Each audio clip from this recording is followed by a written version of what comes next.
ആവുമോ നടത്താൻ കളിക്കുക. പിന്നെ അടുപ്പെങ്കിൽ വന്ന് നിന്നൊരു ചപ്പാത്തി കുറച്ചു നേരം പരത്താനും അത് ചുട്ടെടുക്കാനും അതേമാതിരി വെക്കാനും വെച്ച് ഭയങ്കര. അപ്പോഴേക്ക് ഞാൻ പോയി കിടക്കും. പിന്നെ എനിക്ക് കരച്ചിലാവും. ഞാൻ അങ്ങനെ ആരും കാണുമല്ലോ, ഞാൻ അങ്ങനെ അവിടെ പോയി കിടക്കും. അങ്ങനെ ആവുമ്പോൾ ആവട്ടെ എന്നൊക്കെ വിചാരിച്ച് ഞാൻ അവിടെ പോയി കിടക്കും. അങ്ങനെ എന്നൊക്കെ എത്ര നടക്കുകയാണെങ്കിലും ബുദ്ധിമുട്ടില്ല. അങ്ങനെയുള്ള ഒരു കാര്യത്തിനൊക്കെ യാതൊരു ബുദ്ധിമുട്ടില്ല. ഞാൻ അതിൽ കിടക്കുന്നുണ്ട്, ഉറങ്ങുന്നുണ്ട്, സാധനങ്ങൾ ഉപയോഗിക്കുന്നുണ്ട്, വെള്ളം നന്നായിട്ട് കുടിക്കുന്നുണ്ട്, ഒരു കുഴപ്പമില്ല. തലേൻ്റെ ഉള്ളിൽ കൂടി അതിലേറെ വേദനയായിരുന്നു. തലവേദനയ്ക്ക് എനിക്ക് എന്താ കാട്ടുക ജനിച്ചുകൊണ്ട് നിൽക്കുക. എനിക്ക് വയ്യ തലേൻ്റെ ഡോക്ടറിന് കാണിക്കാൻ. അതൊക്കെ വേണ്ടി വേണ്ട പൈസ.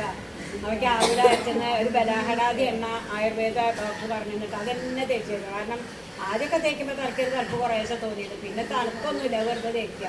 ഉറക്കമില്ലാത്തപ്പോൾ രാത്രി അത് ഇട്ട് കിടന്നുറങ്ങി. ഞാൻ എന്നാലും ഞാൻ ഉറങ്ങുമൊന്നുമില്ല. ഇപ്പം ആ എണ്ണക്കുപ്പി കാണാൻ ഇത് കിട്ടിയതിന് ഇപ്പം ആ എണ്ണക്കുപ്പി കാണാൻ ദിവസം തരില്ല. എണ്ണ മാറി തേച്ചാൽ തലമുടി കൊഴിയല്ലോ. ഞാൻ കുറേ കൊഴിഞ്ഞു തേക്കാത്തവര് എണ്ണ മാറി തേച്ചപ്പോൾ കുറേ ഒന്നായിട്ട് ഊരിക്കൊഴിയാണ്. ഇപ്പം അത് ഇന്നും കൂടി തരണമെന്ന് പറയുന്നത്. 2 കുപ്പി എണ്ണ ചെയ്യാനാവായിട്ട് ഒന്ന് ഞാൻ തേച്ചിട്ട് പോയപ്പോൾ വാങ്ങി കുപ്പി കൊണ്ടാകാൻ പറഞ്ഞപ്പോൾ ഒന്ന് പോയി ആയുർവേദ ഒന്ന് വാങ്ങി. അതിനൊക്കെ 150 190 എത്ര ഉറുപ്പിയുള്ളൂ അങ്ങനെ. ഒരു 250 എണ്ണ 200 എണ്ണക്ക്. അത് 2 ഇപ്പോൾ കാണാനില്ല എന്നാണ് പറയുന്നത്. ഒന്നും തിരഞ്ഞാണ് വെളിച്ചെണ്ണ തേക്കാണ്ട്. എനിക്ക് പച്ചെണ്ണ തേക്കാൻ ഇഷ്ടമല്ല. പിന്നെ നീരർത്ഥമൊന്നുമില്ല. അപ്പോൾ അതിക്ക് യാതൊരു കുഴപ്പമോ തലയ്ക്കൊരു വേദന കാര്യം. മറ്റേക്ക് പത്താറ് വേദന കിടക്കാത്താലും അങ്ങനെ കൈ വെച്ച് കിടക്കാം.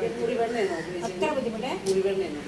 മുറിവെണ്ണ അതൊന്നും എനിക്ക് പറ്റില്ല. കുഴമ്പൊക്കെ തേക്ക് എപ്പോഴും ഉണ്ട് കുഴമ്പ്. അന്ന് തൊട്ടുള്ള കുഴമ്പ് ഞാൻ ഇതുവരെ ഉപയോഗിച്ചിട്ട് ഒരു കുഴമ്പ് കടയിൽ നിന്ന് വാങ്ങിക്കൊണ്ടു വെച്ചത് ഉപയോഗിച്ചില്ല. അങ്ങനെ വേദന കാര്യങ്ങളൊന്നും. അപ്പോൾ സുഖമായിട്ട് ഞാൻ ഇതിനൊക്കെ നടക്കുമ്പോൾ വീട്ടിലേക്ക് ഞങ്ങൾ എല്ലാവരും കൂടി എന്ന് വന്നതാണ് ഒരു കാര്യം ഉണ്ടായാലും